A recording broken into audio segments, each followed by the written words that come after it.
Arturo assomiglia a Pippo, l'eroe spilungone di Topolino, un po' allocco e un po' furbo. Anche lui è di mezza età ormai. Si sta facendo vecchio tra le mura di casa e quelle degli ospedali e delle cliniche tra le quali fa la spola. La scheletrica uniformità del suo viso allungato e scuro è bruscamente interrotta da due enormi occhi marrone che ti guardano a distanza ravvicinata, cosa che tento inutilmente di evitare, e mi ricordano quelli del mio cane quando mi supplica di qualcosa. In quegli occhi c'è allegria, ma allegria di che, dico io? Che c'è da stare allegri con quella vita di cacca?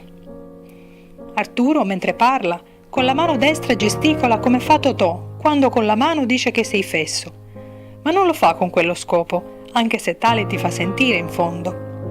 Il suo gesticolare è caratteristico per via dei farmaci che assume da forse 30 anni, sebbene con estrema irregolarità. Farmaci che insieme alla malattia hanno modificato il corso della sua esistenza, facendola diventare un surrogato, almeno per chi crede di essere sano. Nel camminare mantiene le mani unite, la schiena curva e le labbra protruse. Il naso gli gocciola incessantemente e sembra davvero una caricatura.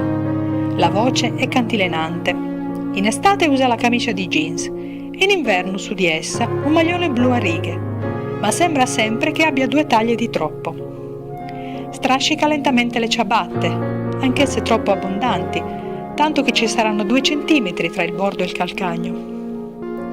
Arturo negli ultimi tempi è perplesso. Gli è successo qualcosa di insolito e non ne sembra contento. Non ne parla volentieri e bisogna interrogarlo espressamente sull'argomento. Arturo non sente più le voci.